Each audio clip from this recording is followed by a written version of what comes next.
Hello friends, मैं DM Chaudhary स्वागत करता हूँ आपका एक्सप्लोरिंग गुजरात 94 के अंदर। आज हम बात करेंगे ऑल इंडिया चैंपियंस 5 स्टालियन के बारे में।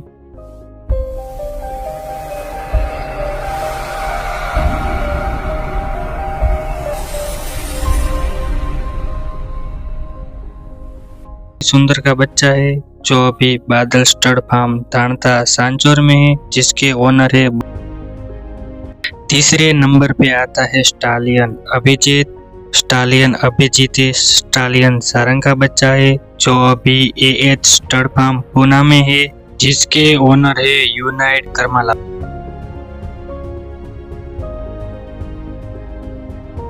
ये स्टालियन दिलबाग का बच्चा है जो अभी impress stud farm Ludhiana Punjab में है, जिसके ओनर है अरबी गिलजी। Thank you for watching my video. Please like and subscribe my channel.